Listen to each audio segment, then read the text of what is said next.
আসসালামু আলাইকুম ভিউয়ার্স, আল্লাহর অশেষ রহমত, আলহামদুলিল্লাহ সবাই ভালো আছে। ক্রোয়েশিয়ার ভিসা বাংলাদেশ থেকে আপনি যদি আবেদন করেন, তার জন্য আপনার কত সময় লাগতে পারে। আমরা যদি একটু লক্ষ্য করি যে বাংলাদেশ থেকে আপনি যদি আবেদন করেন, টোটাল মিলে আপনার থেকে 6 থেকে 8 মাস বা অনেক সময় তারও অধিক সময় লেগে যায়।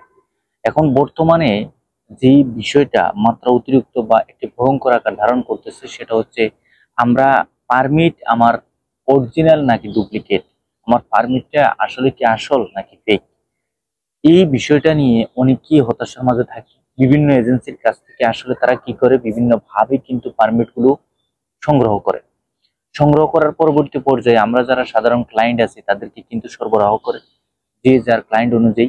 এবং সেখানে সরবরাহ করার এক পর্যায়ে এসে যখন আমরা এম্বাসি ফেস করি, অ্যাপয়েন্টমেন্ট নেওয়া হয়, সম্পূর্ণ সবকিছু নেওয়ার পরবর্তী পর্যায়ে ফাইল সাবমিশন করার পরবর্তী পর্যায়ে বোঝা যায় যে আসলে তার পারমিটটা আসলে কিন্তু 2 নম্বর বা কোনো ধরনের সত্যতা এই পারমিটের মধ্যে পাওয়া যায়নি।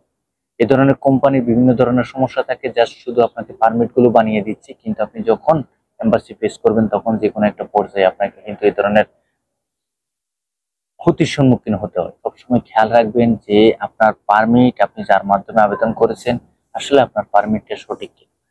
যদি কোম্পানি থেকে অ্যাকোমোডেশন থেকে শুরু করে সম্পূর্ণ ডকুমেন্টস গুলো আপনার হাতে চলে আসে, আপনার এম্বাসিতে আপনি অ্যাপয়েন্টমেন্ট নেওয়া হয়, ইন্স্যুরেন্স করা হয়, সম্পূর্ণ সবকিছু নিয়ে আপনি এম্বাসিতে ফাইল সাবমিশন করবেন, আপনার কোম্পানির পারমিট অরিজিনাল না ডুপ্লিকেট তখনই আপনি পরিষ্কারভাবে টের পাবেন।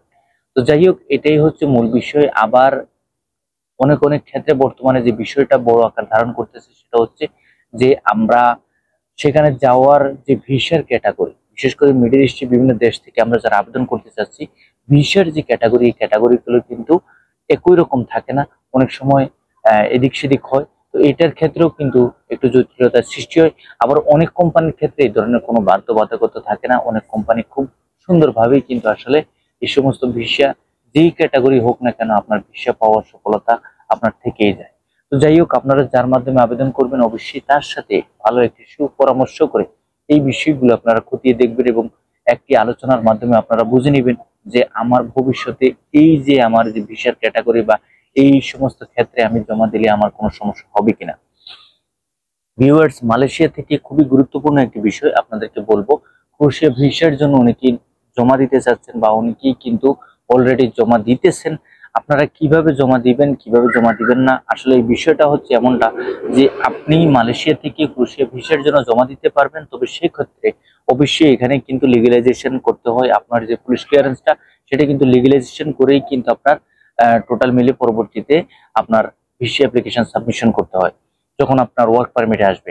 এখন আপনি এখানে যে এম্বাসি আছে বা আপনার এখানে যে কনসুলেট আছে, সেখান থেকে আপনি ভিসা যে পুলিশ ক্লিয়ারেন্সটা, সেটা কিন্তু আপনি লিগ্যালাইজেশন করতে পারবেন। কিন্তু এই লিগ্যালাইজেশনের পরবর্তী পর্যায়ে আপনার যখন পারমিট আসবে, তখন কিন্তু আপনার ভিসা অ্যাপ্লিকেশন সাবমিশন করতে হবে। কিন্তু তার জন্য কিন্তু আমাদেরকে চীনে যেতে হবে এবং চীনে গিয়ে আপনার ভিসা অ্যাপ্লিকেশনটা সাবমিশন করতে হবে। এখন আপনারা অনেকেই কিন্তু বিভিন্নভাবে বিভিন্ন এজেন্সির মাধ্যমে খুব স্বল্প সময়ের ভিতরে আপনাদের কাজ করে দিবে, এটা সেটা বলে আপনাদের থেকে ফাইল নিবে, কিন্তু পরবর্তী পর্যায়ে আপনাকে কিন্তু এখান থেকে আবার চীনের ভিসা করতে হবে। চীনের ভিসা করে সেখানে গিয়ে আবার কিন্তু আপনাকে অপেক্ষা করতে হবে ভিসার জন্য। লম্বা একটি সময়ের প্রয়োজন, যেমনটা আমরা বাংলাদেশ থেকে নেপালে গিয়ে দীর্ঘদিন যাবত সেখানে অপেক্ষা করতে হয়। এই হচ্ছে মূল বিষয় বা সমস্যাটা। আপনারা যারাই ক্রোয়েশিয়া ভিসার জন্য মালয়েশিয়া থেকেও জমা দিতে চাচ্ছেন, মূলত মূল বিষয়গুলো আপনারা জেনে শুনে জমা দিবেন। শুধুমাত্র আপনার পুলিশ ক্লিয়ারেন্স লিগ্যালাইজেশন হয়ে গেছে, আপনি কি চাইলেই এখানে ফাইল জমা দিতে পারবেন, এমনটা চিন্তা করাটা একবারে সম্পূর্ণ ভুল একটি ধারণা হবে। সুতরাং সঠিক সত্য এবং আপনার রিয়েল অথেন্টিক যে তথ্যটা, সেটা আপনাকে জেনে শুনে সামনে অগ্রসর হতে হবে।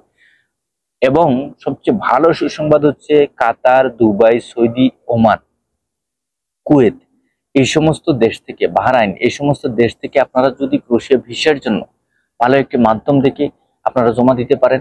বিশেষ করে কোন ক্যাটাগরি ভিসার চাহিদাটা বেশি বা কোন ক্যাটাগরি ভিসাগুলো বেশি হচ্ছে, ওই সমস্ত ভিসার ক্যাটাগরির ক্ষেত্রে আপনারা আবেদন করলে আপনারা এই সমস্ত দেশে যে সমস্ত প্রবাসীরা আছেন ইউরোপে 2024 সালে বর্তমান সময়ে এসে আবেদন করতে চাচ্ছেন, কোন দেশের জন্য আবেদন করবেন সেটা নিয়ে একটি চিন্তা আপনার মধ্যে আছেন, তাদের জন্য এই ক্রোয়েশিয়া দেশটি হচ্ছে খুব ভালো একটি সফলতা বা ইউরোপে ভিসা পাওয়ার বা ইউরোপে প্রবেশ করার, ইউরোপে যাওয়ার সর্বোত্তম সবচেয়ে ভালো একটি দেশ।